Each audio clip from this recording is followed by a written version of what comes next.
Welcome back. In the previous episode, we created a high score mechanism. In this episode, we will add sound effects and music to our game. Let's start by checking what kind of sounds we have among our assets. Open the SFX folder. We have background music and then few different sound effects for various purposes. Let's add sound effects to player first. We will play jump, game over, pickup, and power-up sounds from the player script. First thing to do is to add an audio source to player.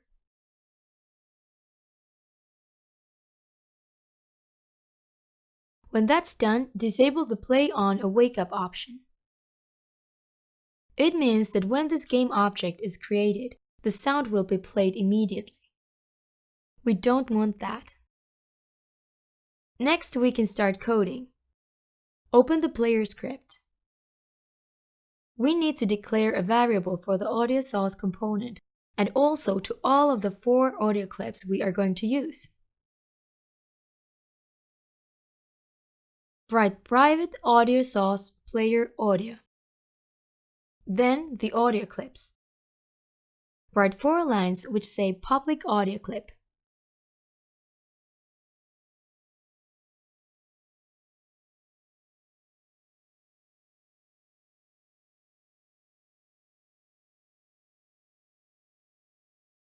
When it's done, give the variable the following names: jump sound, game over sound,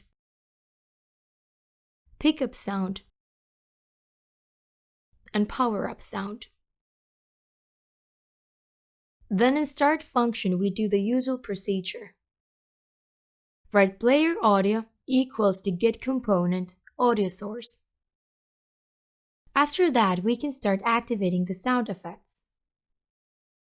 Let's start with jump. Go to the if statement for jumping. We want to play the clip only once, so we will use play one shot function. Write player audio dot play one shot parenthesis. Then in parentheses, we need to define which clip we want to play, and after that, an optional float value for volume. In this case, we want to play the jumping sound. Write jump sound, 0.5 F. You can adjust the volume later. Let's save the script and test whether it works. Remember to drag the jump sound to the correct variable slot.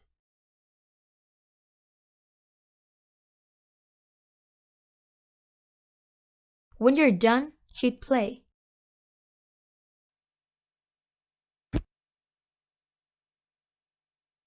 Great, it works. Let's get back to code. Next clip will be game over. Head to the case for enemy. The line of code will be the same, only the clip name will be different. So, write player audio dot play one shot game over sound 0.7 F. Do the same for boundary 2.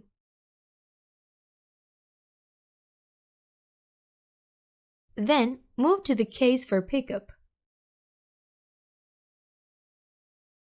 Write player audio dot play one shot pickup sound 1 F. And next to the case for power up.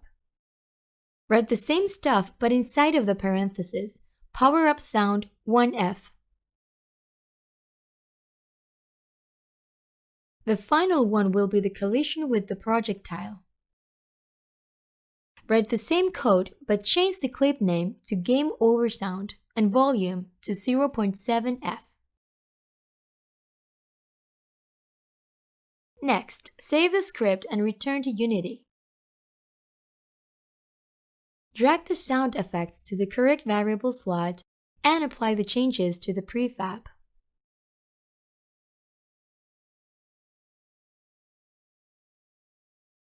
Then, enter play mode.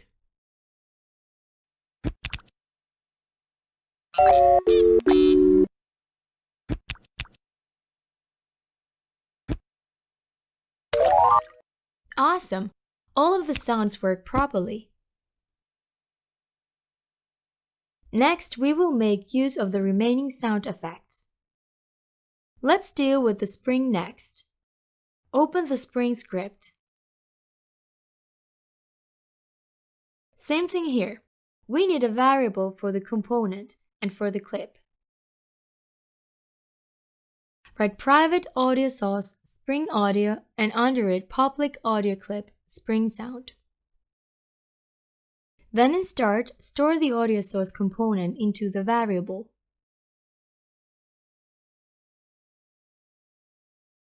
And finally, write spring audio dot play one shot spring sound, 0.5f inside of the if statement. Save the script and return to Unity. Drag the spring sound into the variable slot and attach an audio source component to the game object. Remember to disable the Play on Awake option. When you're done, apply the changes to the prefab and hit play.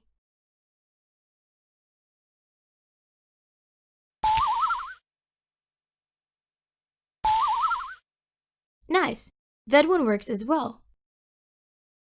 The last sound effect is called hit, and it will be attached to the projectiles. Open the projectile prefab and attach an audio source component into it. Remember to disable the Play on Awake option. When you're done, open the projectile script. Again, we will define the same types of variables. Write private audio source projectile audio and under it public audio clip hit sound. Since we removed the start function earlier, we need to write it again here. Write void start, parentheses, and curly brackets. And inside projectile audio equals the get component audio source. Then, in the else statement, above the destroy function, write projectile audio dot play one shot hit sound 0.3f. Save the script and return to Unity. Select the prefab and drag the hit sound into the variable slot. Then hit play.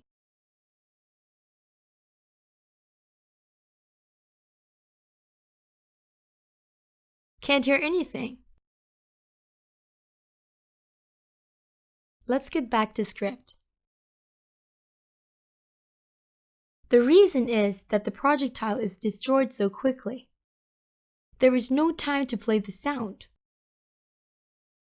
In destroy functions parentheses, we can define a delay for the destruction. After game object, write 0.1f. Save the script and return to Unity.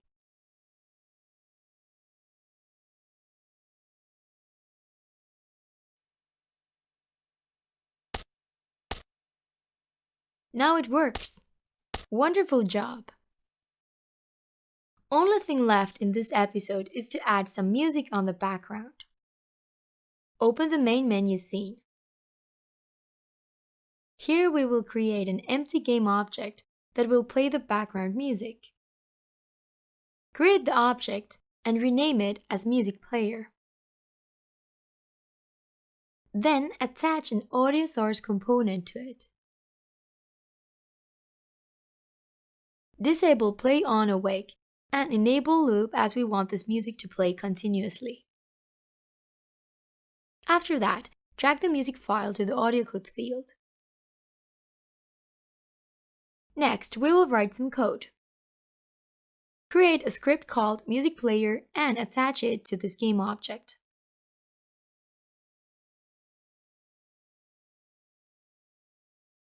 When you're done, open the script. First, we will create a variable for the audio source component.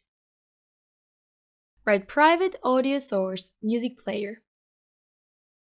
Then remove the update function as we don't need it and replace start with awake. Awake is called before start before the game starts. We will use it to check if there is another music player in the scene. And if there is, we will destroy the other one. Write if find objects of type arrow brackets music player dot length 2 equality signs 1.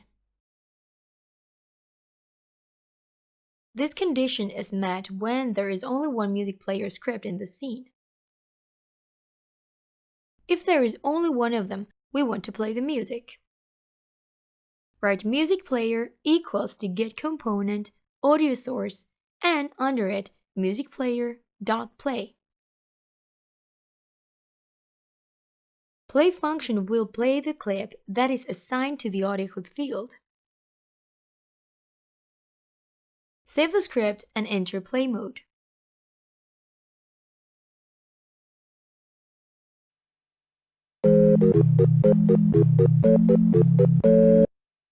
Great, the music is being played properly.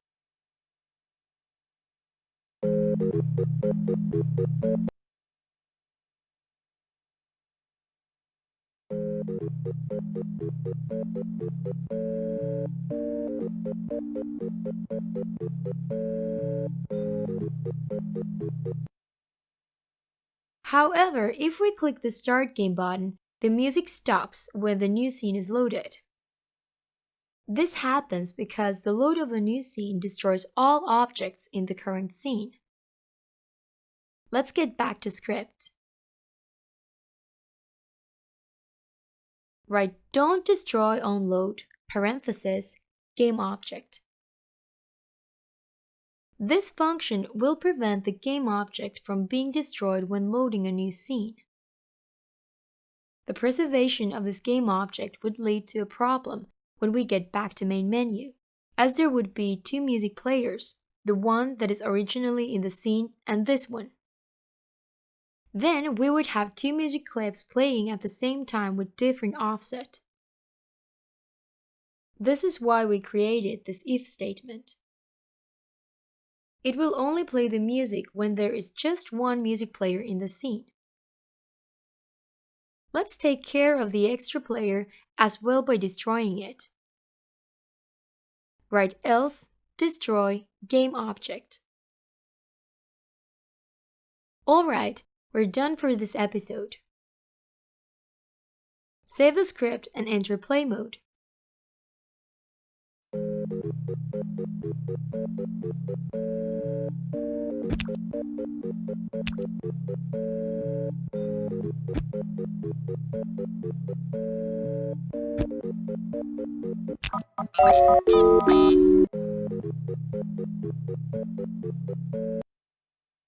Awesome! It works!